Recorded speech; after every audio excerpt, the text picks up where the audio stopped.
President Trump is pulling the U.S. from the Paris Agreement. Environmentalists are furious.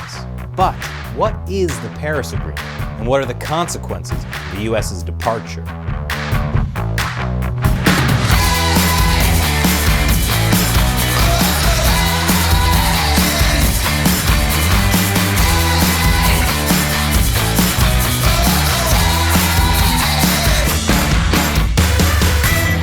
This is America Uncovered. I'm Chris Chappell. Subscribe to this channel and turn the notification bell on so you can be the first to watch our new episodes every week. Folks, if you were to read the mainstream media headlines, you might describe the political climate in Washington as being total and complete chaos, like a raging dumpster fire that emits dangerous levels of CO2 into our atmosphere, especially after this decision by President Trump. I withdrew the United States from the terrible one-sided Paris Climate Accord. Was a total disaster for our country. Yes, on November 4th, President Trump announced that the United States is officially pulling out of what's commonly known as the Paris Agreement. The official name is the Paris Agreement under the United Nations Framework Convention on Climate Change, which is almost as bad as when we all had to go around calling Prince the artist formerly known as Prince, or unpronounceable symbol. But what is the Paris Agreement, and what are the consequences that come with the U.S.'s withdrawal? Pretty much every country signed on to the Paris Agreement in 2015. The idea was to reduce CO2 greenhouse gas emissions in the coming decades and to keep global temperatures from rising too much. President Obama championed the idea. President Trump did not. He says the Paris Agreement unfairly burdens U.S. workers and consumers. It was almost as though it was meant to hurt the competitiveness of the United States. So we did away with that one. President Trump has taken what could be seen as an antagonistic posture toward climate change regulations. In a 2017 speech from the White House, the president already made clear his intention to leave the Paris Agreement. And this June, the White House apparently barred the U.S. State Department's Bureau of Intelligence and Research from submitting written testimony about dire consequences of climate change. Administration officials said the findings didn't jibe with the administration's public stance on climate change. If the U.S. government is anything like high school, if a person tells you that you don't jibe together, it's best just to leave it alone. Secretary of State Mike Pompeo also announced via Twitter that the United States would withdraw from the Paris Agreement, saying, "The U.S. is proud of our record as a world leader in reducing all emissions, fostering resilience, growing our economy, and ensuring energy for our citizens. Ours is a realistic and pragmatic model."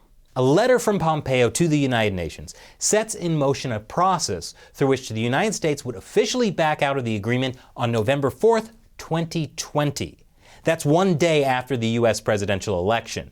And if there's one thing we can all agree on, that's a day when most of us will either be feeling really good or really bad. The election is only 349 days away, but it's going to feel like 349 years before we get there. Back to the Paris Agreement. According to the rules, each participating country develops their own target to reduce CO2 emissions, and is then held accountable to meet their own standards.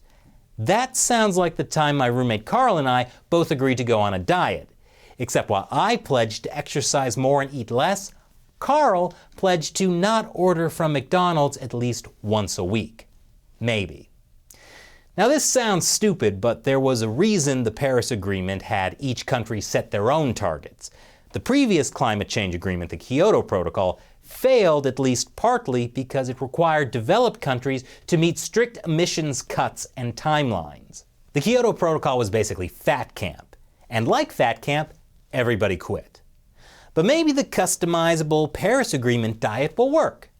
In the U.S. version, the Obama administration agreed to reduce U.S. emissions by the year 2025. Emissions would be reduced by 28% below the levels measured in 2005. But some detractors consider this an unfair standard. As Republican Senator John Barrasso wrote, countries like China got a free pass to pollute for over a decade. With abundant low-cost coal, China and India would put our manufacturers at a huge competitive disadvantage. Economic costs would be severe. In fact, China is the world's biggest CO2 polluter. China emits more than the US and Europe combined. And according to this Greenpeace publication, China's CO2 emissions continue to rise. And remember how I said each country gets to come up with their own emissions targets?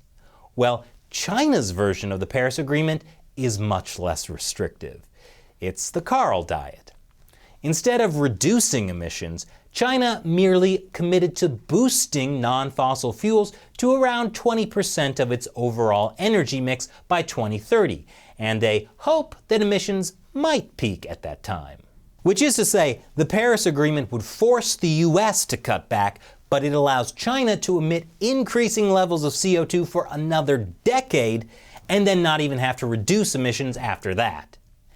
And you know about China's strong commitment to climate action if you've ever lived in a major Chinese city, like Beijing, or Shanghai, or Harbin. Yes, there's a city somewhere in that photo. And even if China agreed to cut back on emissions, which they have not, Chinese leaders have a long history of cheating on environmental agreements. But shouldn't the US still do what it can to reduce carbon emissions, even if China does nothing? What if it's at the expense of US economic growth? Trump has argued that the Paris Agreement commitments would hurt US jobs and growth, and a European government study agrees. The study found that adhering to the Paris Agreement would hurt the US economy. It says for the US it would cause GDP to fall by 3.4%, mainly because of lower oil and gas production. But it would boost GDP in the EU by 1.1%, and China and India would also see an increase in GDP. I guess it does give China an incredible opportunity to sell everyone Chinese-made solar panels and wind turbines, technology that was often stolen from the US and Europe, and that's now being manufactured using energy from China's dirty coal-fired power plants. Now, to be clear, I'm not saying the concept of global warming was created by and for the Chinese in order to make US manufacturing non-competitive. I'm not saying that. But I am saying a European study showed that the Paris Agreement would hurt the US economy and help China. So pulling out might help the US economy, at least in the short run. Now granted, there are other ways to look at this. You might argue that America's economy is not that important compared to a possible global climate catastrophe. But America's CO2 emissions standards aren't really affected in the long term by whether the US is part of the Paris Agreement. They're more dependent on state and local government policy. Others say that with the pullout, the US loses its political and moral high ground in the climate discussion, and that the US is ceding climate leadership to China. According to one senior fellow at the Atlantic Council, with US leadership AWOL, Beijing can dictate policies and standards in the transition to renewables. That's right, Beijing would be dictating global energy standards. Fortunately, Beijing only gets to dictate global standards if other countries let them. Unfortunately, other countries are letting them. They are letting China be a moral leader in climate change because they are stupid. Which is why those other nations need to watch my other show, China Uncensored.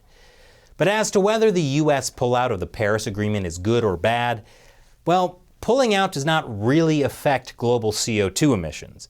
It just gets the US out of an economically lopsided deal. Some scientists say time may be running out to reverse increasingly dire climate conditions. But the Trump administration's decision is not irreversible. If a Democratic candidate were to defeat President Trump in the 2020 election, he or she could decide to re-enter the Paris Agreement. Every major Democratic contender has promised to do that if they win. Whatever the verdict on President Trump's decision, the important thing is, everyone is looking at America right now. And as long as we're the center of attention, that's what's important. So what do you think about the Trump administration's decision to withdraw from the Paris Agreement? Leave your comments below. And remember, America Uncovered is supported mainly by viewers. So visit patreon.com/America Uncovered. Contribute $1 or more per episode. We rely on your support to help us keep making great episodes. Once again, I'm Chris Chappell. Thanks for watching America Uncovered.